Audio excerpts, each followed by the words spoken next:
right. Hey there, Peanut Gallery. What do you think? You got some questions for Lauren? Okay, first of all, Lauren, I have There it is. Nice. Oh, you are speaking my language. I'm actually an intuitive eating counselor, and this is yeah. Wow. This Did is you do my the class with Evelyn? yeah. I did all the training with Evelyn, and How cool. yeah, So awesome. I'm so passionate about this subject. I'm actually giving a presentation tomorrow on it, on things from this book. Like, I love what no, you're just doing. You froze, So right? good. Okay. Froze for a second. froze. Let's see if she comes back. She's giving a presentation. Oh, Sarah. And now I'm dying to know where. No, I'm like, what's the I know. presentation? Sarah, Yeah, Sarah. Sorry, you froze. You said you were trying to give a presentation. Oh yeah, and then I was just saying. that was it. I'm just so passionate about this She's frozen subject again. because Oh, no. it's so Oh, no. Shoot. it's so needed, right? So one of the questions that I have for Yes. you is, as I've worked with women and just educating and speaking and teaching, a lot of times I find that there's such a fear of gaining weight. The fat phobia is just such a big deal. How do you address that as you're working with Oh, people? Because it's really that mindset shift, right? So frustrating, isn't it? It's so hard. technology. We love hate technology. Okay, so sorry, Sarah, you cut off. you just yeah. Repeat your question. I was just saying, how do you address? Because a lot of times there's such it's an underlying fear of gaining weight, right? So how do you address the fat phobia and the concern about gaining weight? Okay. Yeah, so we kind of break that down.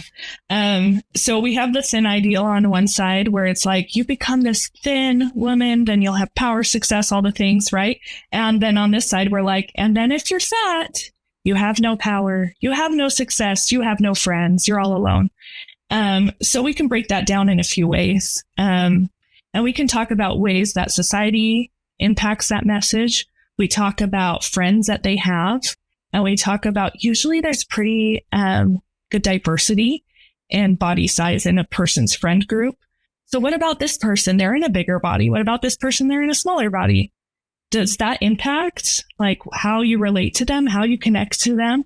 So kind of breaking down the roots of fat phobia and talking about diversity in size, also talking about genetics, and also validating it is really scary. It would be really scary to gain a bunch of weight and then feel like because of that, I'm going to lose all of these things I've earned and to have people treat me differently. So we need to be able to hold all of those things and be able to meet people where they're at and then build them back up. Yeah. Well, from the discussion, what I'm getting is that it seems like this has a lot to do with the emotional regulation or emotional repression or emotional trauma.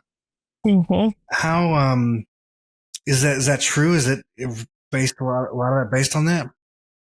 Yeah, I think there's a lot of contributors to developing an eating disorder. They're up to, I want to say about 70% can be accounted for by genetics, depending on what study you look at. So we need to know that, right? Some of us will be more likely to develop A, B, or C mental illness. And some of us, that might be an eating disorder. A lot of it has to do with emotion regulation. And I would say a large portion is from trauma. If I have somebody sexually assault me, they've misused my body in a way I didn't want them to. And now I'm going to use an eating disorder to get control back over my body. Yeah. So I've seen a few different ways that this comes about. And some of it is like, well, my mom did that, or this person did that, or like my daughter's in middle school and she's like, nobody eats lunch anymore. So talking about, well, what's been normal around us and what is actually unhealthy. Wow. Yeah. Hearing about the kids, do the kids are actually saying that they don't eat lunch anymore?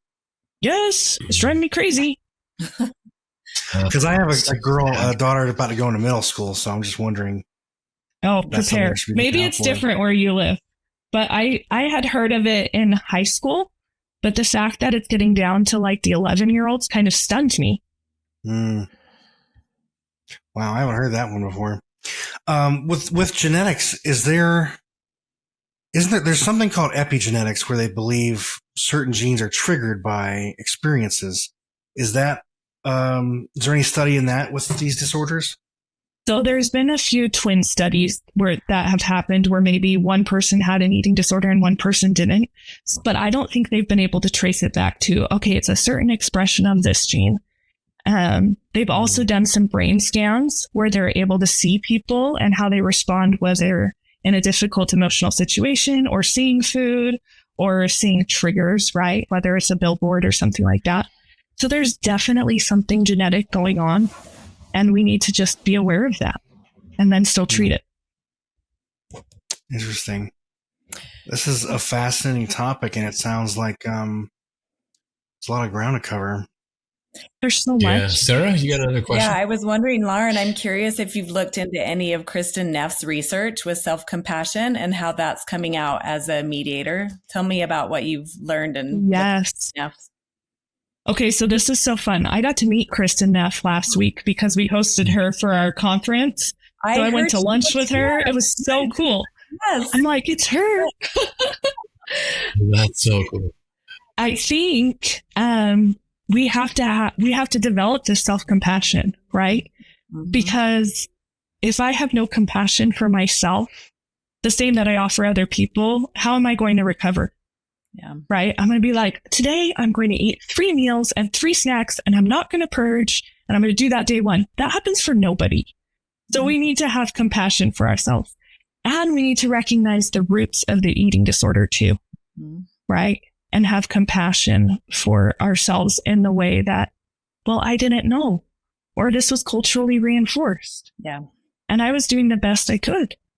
Yeah. And how most of the research about self-compassion says it's going to lead to better outcomes in recovery. Yeah. So I think whether we've been calling it self-compassion or not, it's been involved in our treatment. Mm-hmm. I hear that word a lot, self-compassion. I'm not probably very good at it. I don't really understand it, but is it more along the lines, Lauren, did I understand you saying about if I'm not compassionate with myself, it's hard to be compassionate with anyone else? So most of us are able to be compassionate toward others, but can't do it to ourselves, right? We got to turn it inward. Yeah. So I can do it for someone else, but Can't do it. Yeah. So it's learning how to do it for me. Most of us will do it just fine for our best friend or a loved one. Mm-hmm. Mm-hmm. So what's the motivation to do it for self then? If we can do it in our relationships, marriages, tell me why, what is the motivation? Why self-compassion then? What's the outcome? Joy, happiness, connection, fulfillment. Yeah. And then even at a physical level, right? We notice things like blood pressure go down, things like that. So there's actual things when our stress isn't as high, when we can regulate. Yes. We see that on our bodies as well.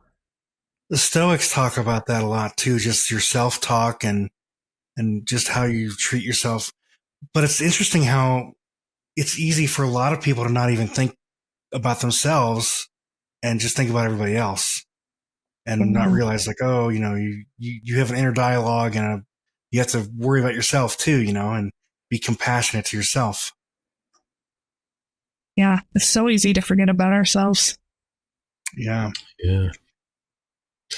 Well, Lauren, this has been, just an awesome, enriching, educational, I know for sure for me, discussion. So we appreciate you. Yeah, thank you. Time to come on. Yeah, I think it was really cool that Sarah is all into this. Sarah, Sarah, what's your last name so I can look you up? Yeah, it's Gowans. And I just started an Instagram account actually for helping women heal their relationship with their body. So you'll find me at live connected _Sarah. So, but yeah, let's connect because I can talk to you for hours about this. Yes. I love this so much. Yeah. That's Thank awesome. you. That is so great, Sarah. I'm glad we're able to make that connection. Thanks for joining us today. Hey, do us a favor and take a few minutes to subscribe to our podcast and the Utah Marriage Commission YouTube channel, where you can watch this and every episode of the show. When you hit the like button and leave a comment, your feedback helps us improve the show. And don't forget to share this episode with a friend. You can also follow and connect with us on Instagram at Stronger Marriage Life and on Facebook at Stronger Marriage. Be sure to share with us what topics you want us to explore or what you loved about today's episode. If you want even more resources to improve your relationship connection, visit our website at strongermarriage.org, where you'll find free workshops, webinars, relationship surveys, and more. Each episode of Stronger Marriage Connection is hosted and sponsored by the Utah Marriage Commission at Utah State University. And finally, a big thanks to our producers Rex Polanis and Alexis Alcott and the team at Utah State University.